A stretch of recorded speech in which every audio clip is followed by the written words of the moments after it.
Brooks Running has a new shoe for you runners out there. Did you hear that? Better turn up your volume. In fact, turn it up to the max. Introducing the all-new Ghost Max. It's got all kinds of things to make your knees and ankles feel protected, like Max Cushion, Max Soft Landings with DNA Loft V2 foam, and Max Smooth Rides with their Glide Roll Rocker. Feel better on your run with Ghost Max. Learn more at brooksrunning.com.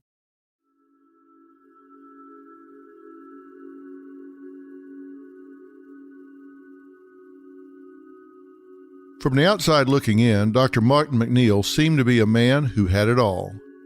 He was handsome, he was a revered physician who had a medical degree and a law degree. He had been married to his beautiful wife Michelle for nearly 30 years. Together, they lived in an affluent, gated neighborhood with their 8 children. Yes, you heard that right, 8 children in all. His children recounted an idyllic upbringing with loving parents.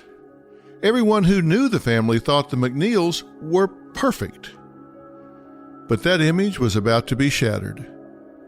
Soon, Michelle would meet a very suspicious death, and the father these children had always known would reveal himself to be a stranger to them, a man capable of unspeakable evil. The case of Dr. Martin MacNeill had all the murder, drama, and betrayal fit for a Lifetime movie.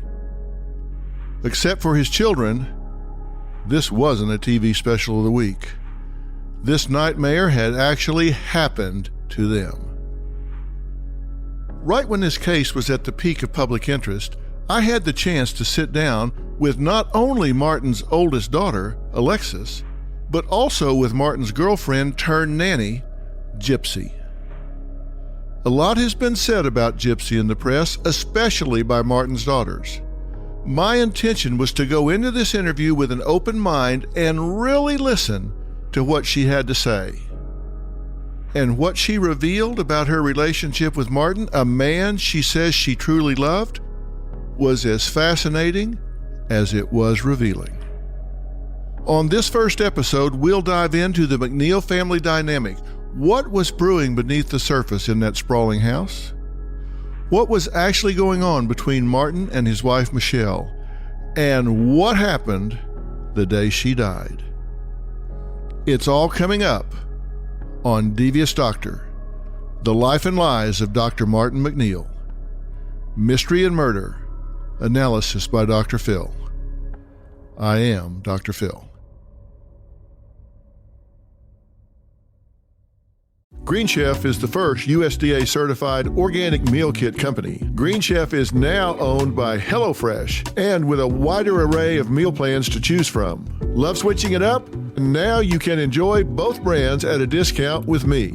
Choosing Green Chef means choosing real foods that support a healthy lifestyle. You can count on meals that are good for your body. Green Chef offers unique farm-fresh ingredients and premium proteins. The beef tenderloin with tomato shallot sauce. Now this is a restaurant-worthy meal that's guaranteed to wow. The paleo-friendly meal is fantastic and simple to make. Robin and I have fun creating Green Chef meals. It fits perfectly with our diet and lifestyle. So go to greenchef.com/60mystery and use code 60mystery to get 60% off plus 20% off your next 2 months. That's greenchef.com/60mystery and use code 60mystery to get 60% off plus 20% off your next 2 months.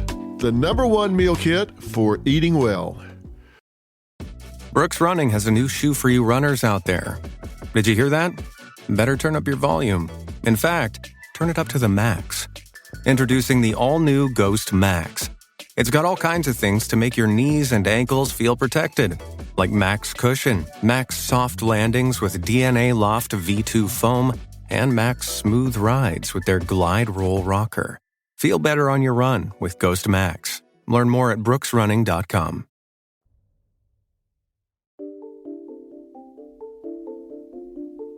Let's start with Michelle MacNeill. You'd be hard-pressed to hear an unkind word about her. She died at only 50 years old, but by then she had lived a very full, you could say a very blessed life. It seemed like she had been born under a lucky star. In high school, she was known for being as stunningly beautiful as she was kind. She was a cheerleader, the homecoming queen, a straight-A student. Anyone who knew her thought, that's a girl who's going places. Michelle was heavily involved in the Mormon Church, and it was at an event for young singles that she met Martin MacNeill. She was immediately drawn to his good looks and charisma, and he wasted no time in wooing the pretty blonde on the dance floor. At first glance, they seemed like a perfect match. Within months of meeting, they eloped. Michelle was only 21 years old at the time. By 1990, Martin had become a licensed orthopedic surgeon in Utah and graduated Brigham Young University Law School. It was important to him to be successful, and the young couple was already well on their way. Time flew, and Michelle gave birth to 4 children in 5 years: Alexis, Rachel, Damien, and Vanessa. Michelle had always wanted to be a wife and a mother, and now it seemed like she had achieved her dream. But she knew their family wasn't complete. The couple went on to adopt 4 more children: Giselle, Ellie, Sabrina, and Ada, all from the Ukraine. Michelle fell in love with these little girls on sight and welcomed them into her home with open arms. That was just the kind of heart she had. Now they really were the perfect blended family. At least they seemed to be. Home videos show a mom and dad who adored their children. The MacNeills took trips to Disney World. They threw Christmas parties. They're seen laughing with each other and embracing.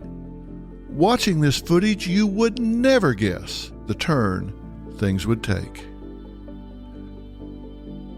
But this happy time, this image, this bond was about to unravel, and unravel fast. In fact, things were already spiraling behind closed doors. The qualities that drew Michelle to Martin when they first met, his confidence, his ambition, they were the same characteristics that others seemed to find, well, let's just say off-putting. While people basically described Michelle as an angel on earth, Martin had a reputation of being difficult to deal with. Some interpret his big personality as downright obnoxious and domineering. He was known for holding grudges and becoming angry when he didn't get his way. Martin's ego seemed to only inflate when the governor of Utah appointed him to be the director of a large medical facility.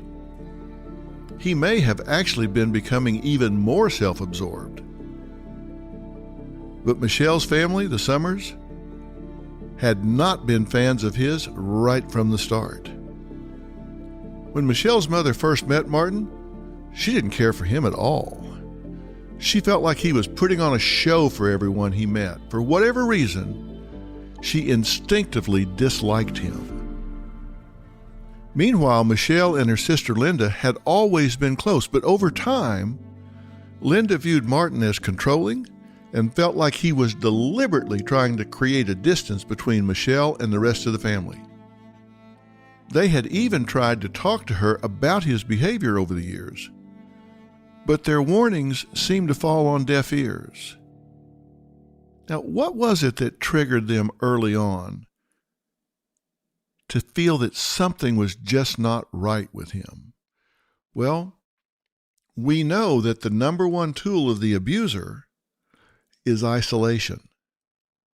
If they're going to control somebody, hyper-control someone, the first thing they try to do is burn their bridges to the outside world, cut them off from family, alienate them from church, cut them off from friends.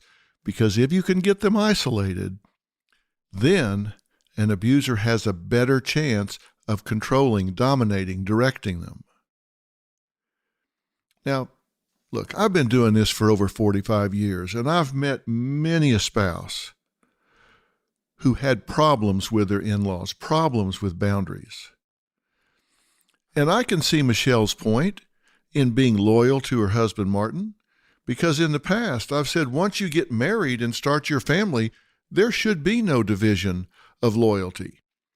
Your loyalty lies with your nuclear family, your husband or wife, and your children.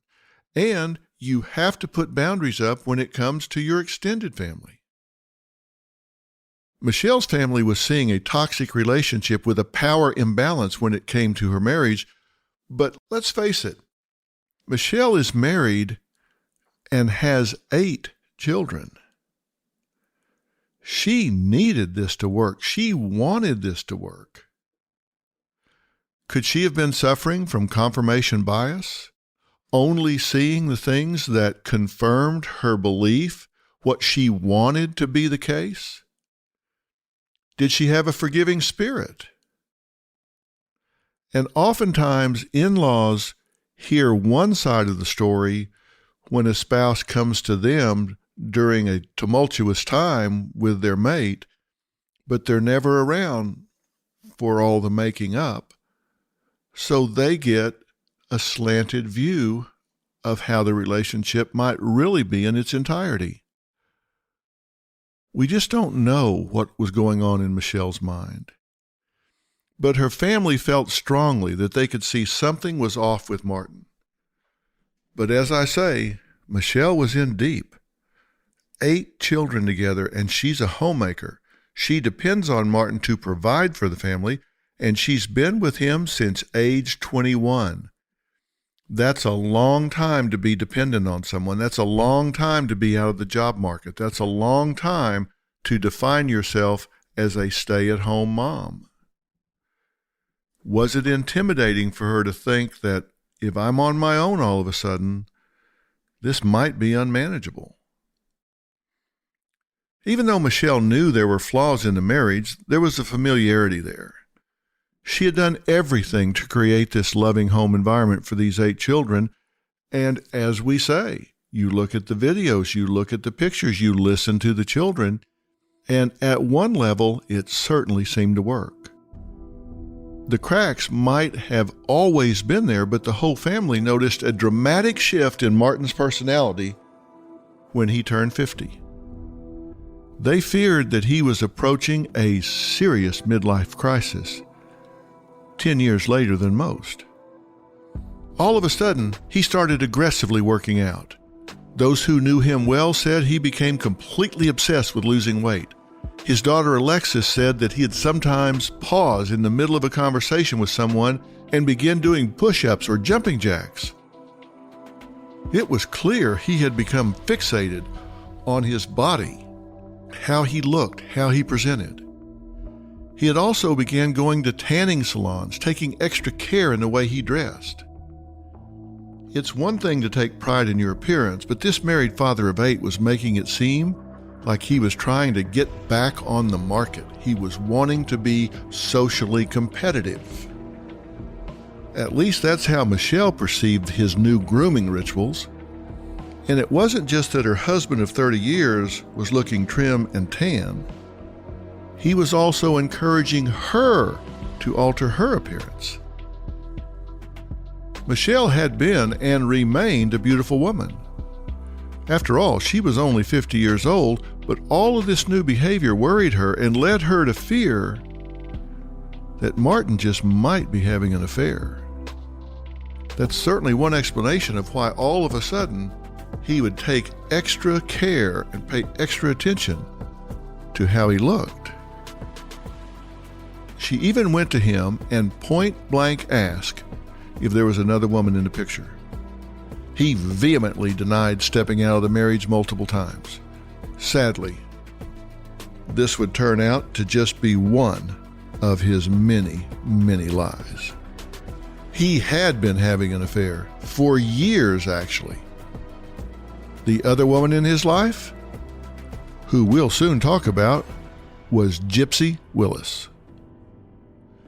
When I interviewed their oldest daughter, Alexis, she had this to say about her parents' relationship. How would you describe the relationship with your mother, between the two of them?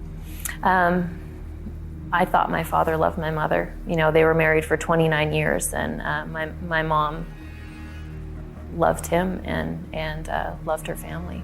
Did you ever hear them argue? I did, and my father was a controlling person. When you heard them fight or argue, what was it about? The last time I heard them argue, shortly before my mother's death, she had wanted his phone records because she had found him calling this woman, and she said that she was not going to let that rest, that she wanted his next set of phone records because he was denying this affair. Did you ever talk to her about that when you overheard that? Yeah, I did. I talked to my mom several times. She confided in me about her concerns of my father and So Gypsy Willis was on your radar long before she showed up as a nanny? Well, shortly before, because as soon as I found out about Gypsy, my mother was dead a few days later. So the cat was out of the bag. Michelle knew her husband was being unfaithful and lying to her about it, and she didn't intend to just let him get away with it. Martin, as we'll see, doesn't take too kindly to being questioned or confronted. So when Michelle accused him of sleeping with someone else, he pulled a very manipulative move. Not only did he deny the affair entirely, essentially telling his wife she was imagining things, he planted a new seed in Michelle's mind. He suggested that maybe she could use some improvements in the looks department. According to Alexis, Martin was the only one who not only suggested but practically forced his wife to get a facelift. Why did your mother decide to have a facelift? My dad, out of the blue, said, "I want to give you a facelift." This was the day after she confronted him about being concerned about this Gypsy Willis. And then out of the blue, he said, "Well, let's get you a facelift." And she didn't want to do it? She didn't ask to do that? No, she didn't ask. He said he was going to give her a present of a facelift. And she thought, well, I guess I'll go to the consultation. And then she liked the doctor once she met him. But she didn't want to get the facelift, and especially right away. But he did. He said, you have to do it. I've already paid for it. Alexis went with her mother to the consultation with the surgeon, but the whole thing seemed odd to her. Plastic surgery, well, that was just not something Michelle had ever seemed interested in until Martin brought it up and seemed to push it. Not only that, but he wanted this done, and he wanted it done soon. Alexis was in medical school at the time and thought she had come home in the summer to help her mother recover. But Martin reminded Alexis that she'd be home for spring break soon, so Michelle could have the surgery completed then. No need to wait for summer. Let's get this done now. So Martin introduced the idea of the facelift, Martin chose the plastic surgeon, and Martin decided when the surgery was going to take place. Let me tell you what this type of behavior says about a man like Martin. Now, look, I believe that people should feel good about themselves, and if they believe that getting some type of cosmetic procedure would help their self-esteem and they don't have unrealistic expectations about it, then fine, consider it. And if it's something they want to do and there's no contraindications, there's no unusual danger about it, then that's their choice. But in this instance, this was not her idea. And the way he presented it was, well, let's just say insensitive. He was adamant about it. Of course, hearing from her husband that she should consider a facelift was going to chip away at Michelle's self-esteem. She wanted her husband to be happy, she wanted to stay married, and she was at least partially going through with this surgery to please him. Now, I have to tell you, that sets off alarm bells with me. As someone trained in behavioral medicine or medical psychology, one of the functions I've performed in the past is to help plastic or cosmetic surgeons screen patients to weed out those that are doing it for the wrong reasons, weed out those that have unrealistic expectations, those that you will never be able to please.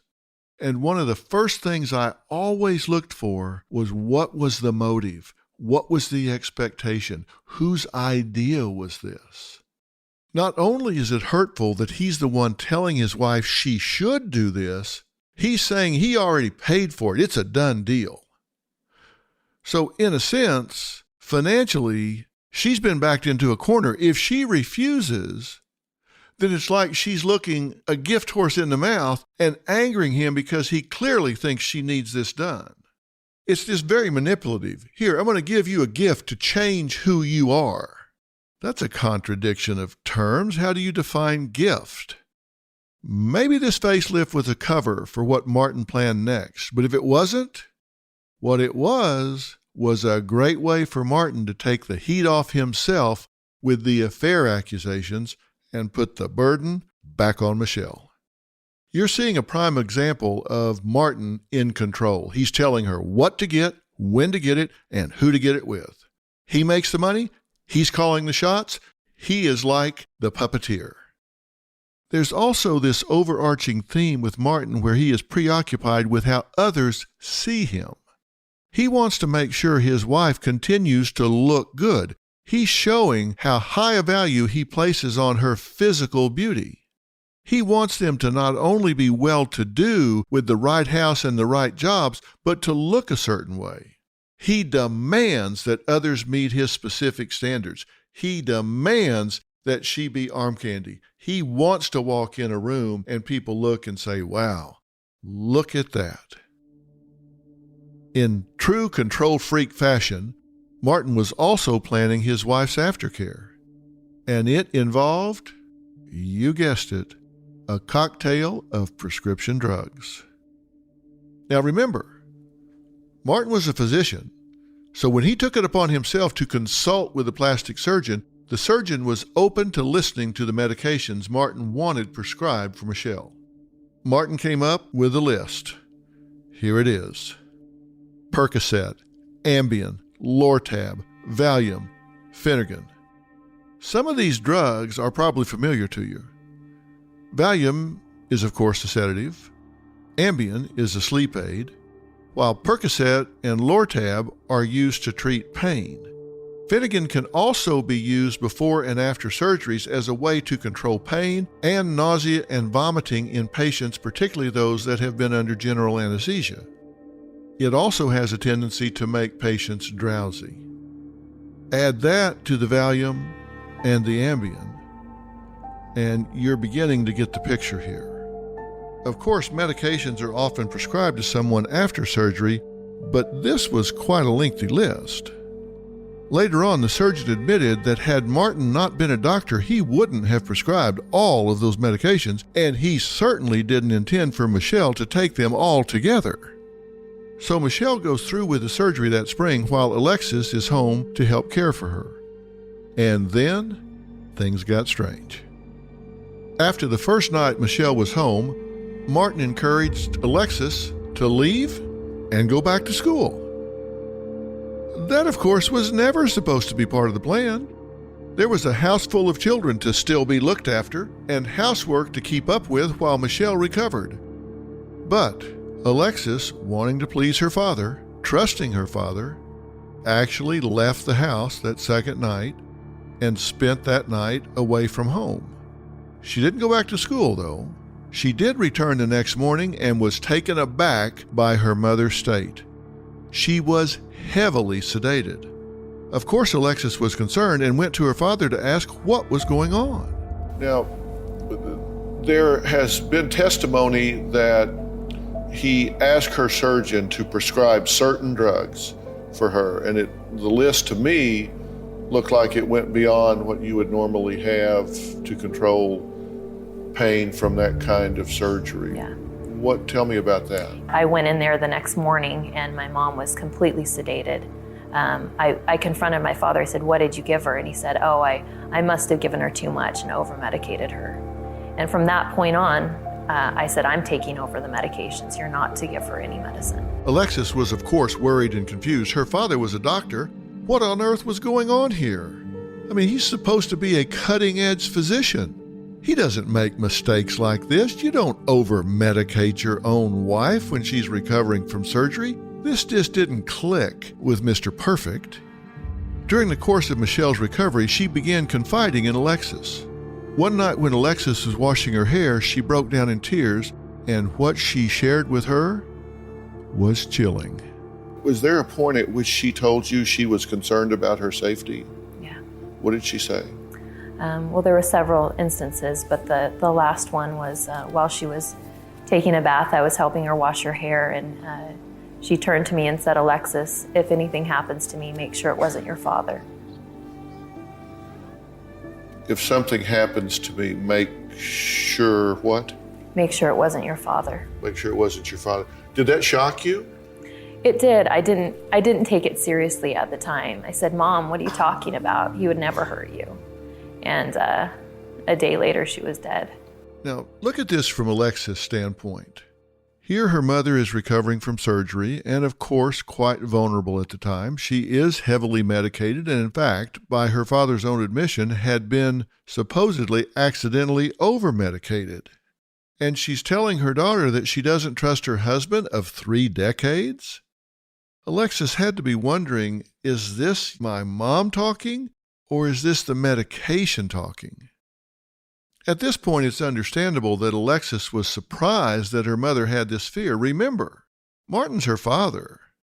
She cannot even begin to fathom that he'd be capable of actually doing something to harm her mother.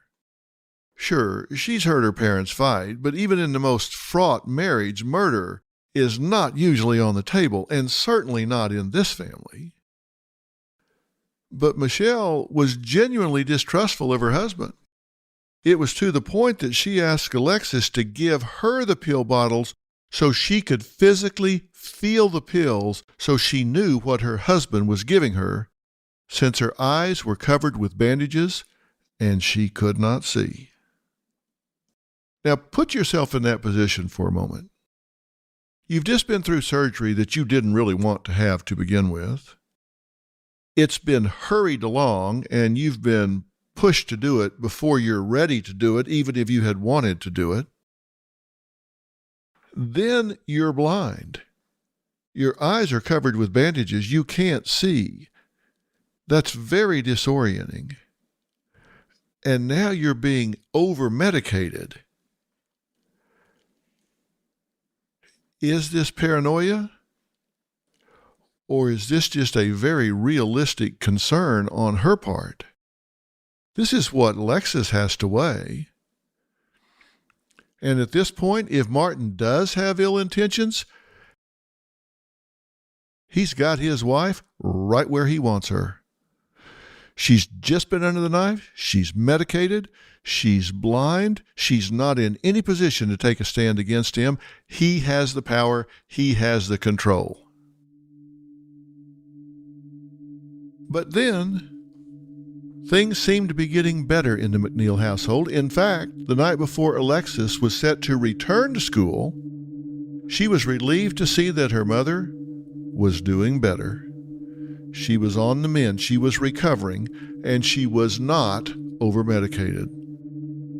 On this last night before she returned to school, little did Alexis know it was the last time she would ever see her mother alive. April 11th, 2007, started out like any other normal day. Martin woke up to go to work, and around 11:30 in the morning, he picked up their 6-year-old adopted daughter, Ada, and returned to the family home.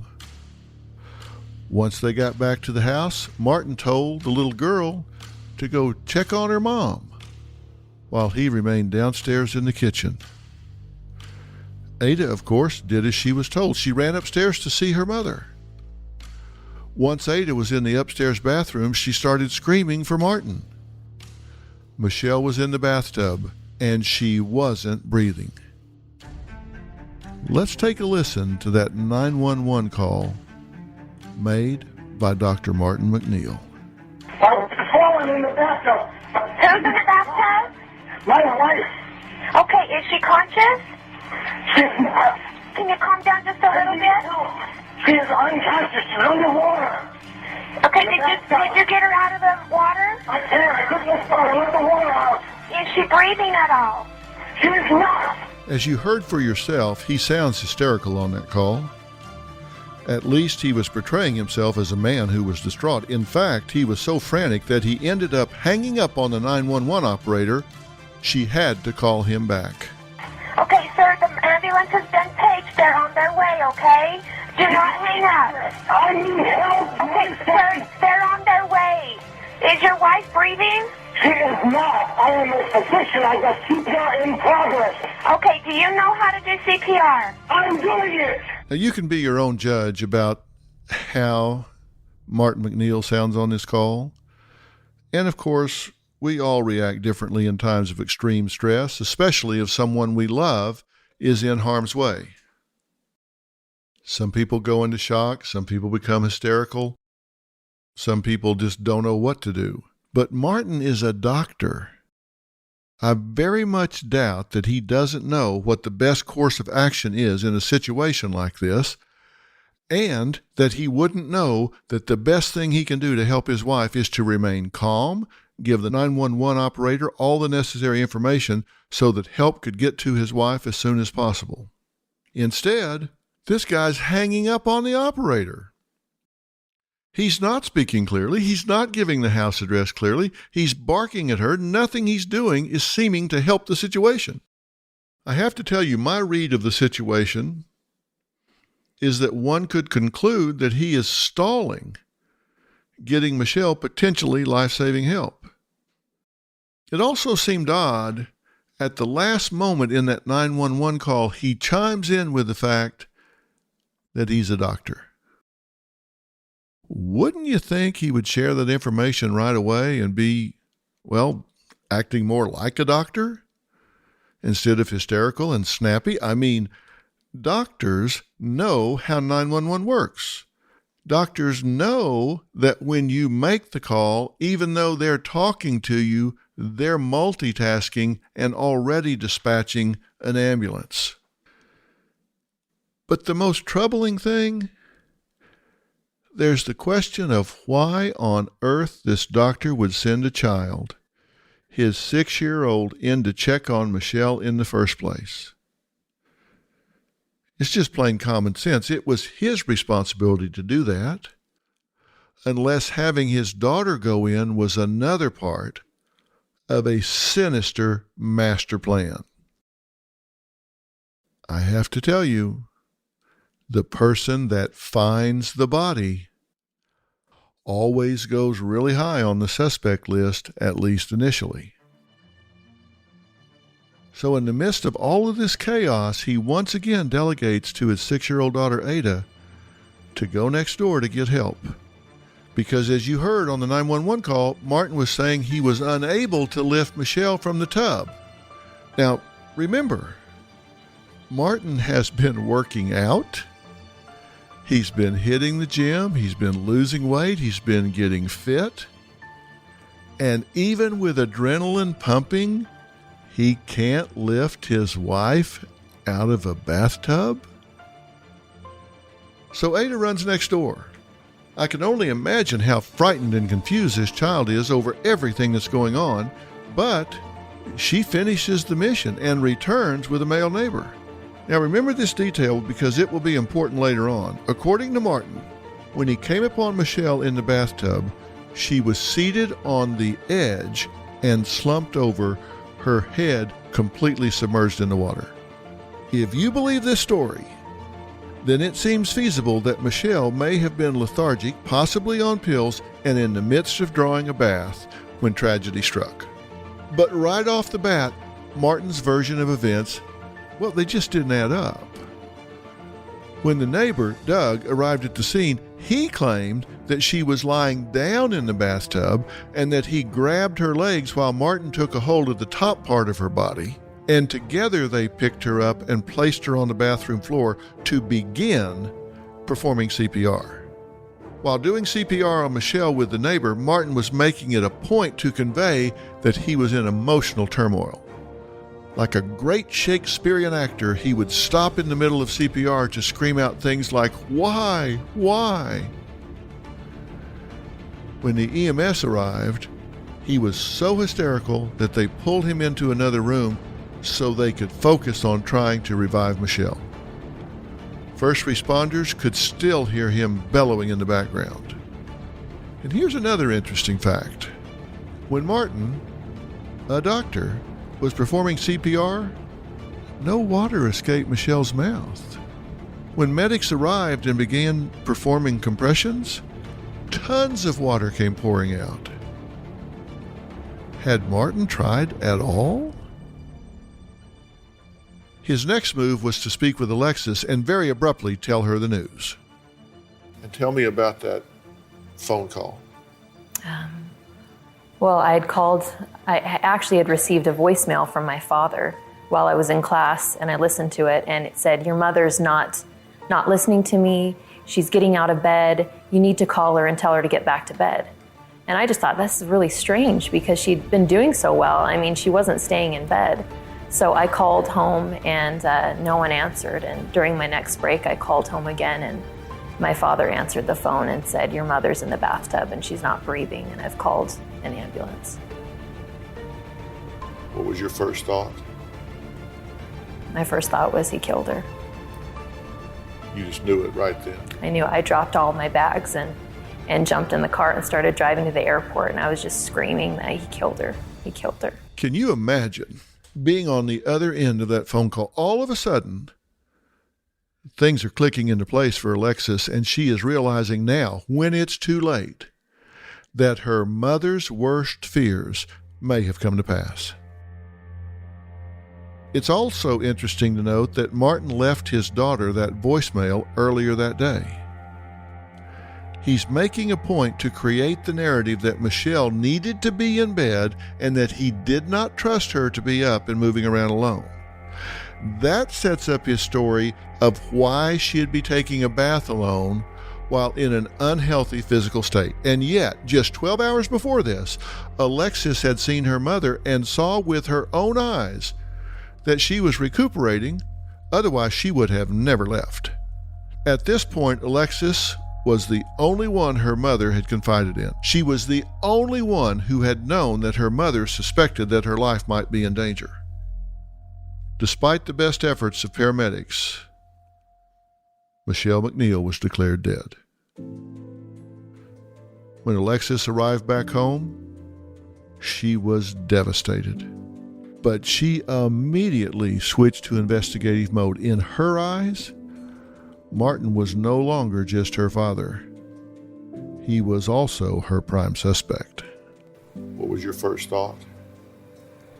My first thought was he killed her. Okay, so you get home, you drive to the airport, you get a flight, you get home.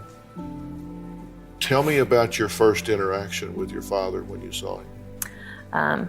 I walked right back into the bedroom and I went right to where the medicine was kept and all the medication was gone. And so I turned to my father, and the first thing I said to him is, "Where is the medicine?" And he said, "I don't know. I think the police must have taken it." Later, I found that he had had my brother and his girlfriend flush the medication down the toilet and throw it out. Why would he do that? According to Alexis, Martin said that the medication made him too sad to look at. This wouldn't be the first time Martin told his daughter something that did not add up. So at this point, we have a deceased mother and a husband who is doing everything in his power to seem distraught. But soon it will become clear that Martin didn't feel the need to spend time grieving over the sudden death of his longtime wife. In fact, what he did next would make him appear like quite the merry widower. On our next episode, the saga of the MacNeill family continues. We'll meet the object of Martin's affections, Gypsy Willis. Who is she? And what does she have to say about all of this? That's all coming up next, and you do not want to miss what Gypsy Willis has to say. You've just been listening to the first episode of Devious Doctor, The Life and Lies of Dr. Martin MacNeill. Mystery and Murder, Analysis by Dr. Phil. I'm Dr. Phil.